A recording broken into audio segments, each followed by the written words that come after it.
আজি আপোনালোকলৈ বুলি আগবঢ়ালো মালপোৱাৰ ৰেচিপি এটা।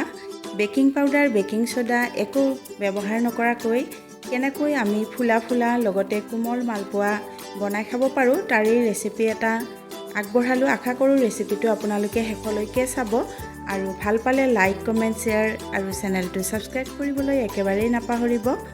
এতিয়া পলম নকৰোঁ, বলকচোন ৰেচিপিটোলৈ আগবাঢ়ো। ৰেচিপিটো বনাবৰ বাবে প্ৰথমতে মই একাপ উতলা গৰম পানী লৈছোঁ। লগতে মালপোৱাৰ মিশ্ৰণৰ পৰিমাণ অনুসৰি এয়া মই গুড় লৈছোঁ। আপোনালোকে মিঠা যিমানটো পৰিমাণৰ খায় সিমানলৈকে গুড় ল'ব পাৰে আৰু এনেদৰে নকৰি গুড়খিনি গেছত উতলাইও ল'ব পাৰে আৰু চামুচ এখনৰ সহায়ত মই এনেদৰে গুড়খিনি মিলাই লৈছোঁ পানীৰ সৈতে। এতিয়া মই চাকনি এখনেৰে গুড়খিনি চাকি ল'ম আৰু গুড়ৰ লেতেৰাখিনি এনেদৰে আঁতৰাই ল'ম।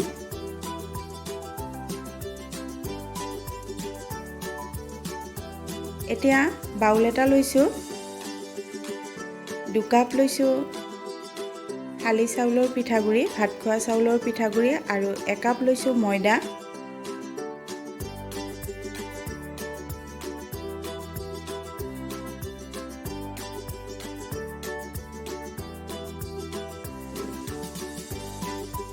লগতে অলপমান নিমখ দি ল'লোঁ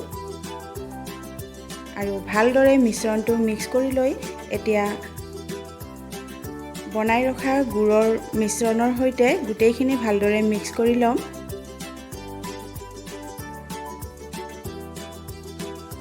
মিশ্ৰণটো যিমানে ফেটিব মালপোৱা সিমানেই ধুনীয়া, কোমল আৰু ফুলা মালপোৱা তৈয়াৰ হ'ব। সেয়েহে খুব ভালদৰে ফেটি ল'ব লাগে। অলপমান গুড়ৰ মিশ্ৰণ মই ৰাখি দিম পিছত ব্যৱহাৰ কৰিবলৈ। আৰু এতিয়া ঢাকনি লগাই 1 ঘণ্টা বা 2 ঘণ্টা সময়ৰ বাবে এনেদৰে ৰাখি দিম।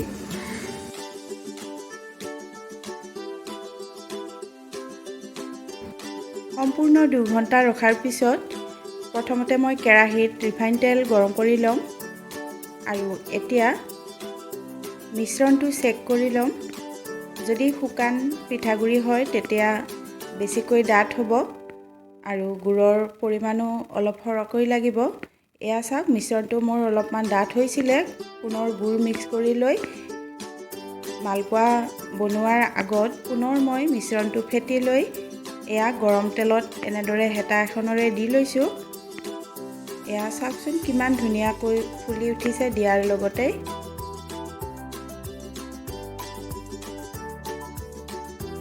বেকিং পাউডাৰ, বেকিং সোডা নিদিয়াকৈও আমি এনেদৰে ফুলা কোমল মালপোৱা তৈয়াৰ কৰি খাব পাৰোঁ। এয়া মোৰ প্ৰথমখন মালপোৱা বনোৱা হৈ গ'ল। ভিডিঅ'ত দেখিছে আপোনালোকে ইমান ধুনীয়াকৈ ফুলি উঠিছে। এয়া মই দ্বিতীয়খন দি ল'লোঁ। এইখনো চাওকচোন কিমান ধুনীয়াকৈ ফুলিছে। যদি আপোনালোকে ৰ'দত শুকোৱা পিঠাগুড়িৰে মালপোৱা বনাব বিচাৰে তেতিয়াহ'লে গোটেই ৰাতি মিশ্ৰণটো বনাই ফেটি ৰাখিলেও খুব ধুনীয়া হয় মালপোৱা। বেকিং পাউডাৰ, বেকিং সোডা একোৰে দৰকাৰ নহয়। গৰম দিনত ফ্ৰিজত ৰাখিও তেনেদৰে বনাব পাৰি। এতিয়া যিহেতু ঠাণ্ডাৰ দিন, এতিয়া ফ্ৰিজত নৰখাকৈ গোটেই ৰাতি ৰাখিব পাৰি ধুনীয়াকৈ। এয়া মোৰ দ্বিতীয়খন মালপোৱাও হৈ গ'ল। পুনৰ মই এখন দি ল'লোঁ আৰু এনেদৰেই মই গোটেইখিনি মালপোৱা বনাই ল'ম। আপোনালোকে বাৰু মোৰ মালপোৱাৰ ৰেচিপিটো কেনেকুৱা পালে কমেণ্ট কৰি জনাবলৈ নাপাহৰিব। আৰু যিসকলে এনেদৰে বনোৱা নাই তেওঁলোকে নিশ্চয় এবাৰ হ'লেও বনাই চাব। ভিডিঅ'টো শেষলৈকে চোৱাৰ বাবে বহুত ধন্যবাদ জনালোঁ। পুনৰ লগ পাম অন্য এটা ৰেচিপিৰ সৈতে।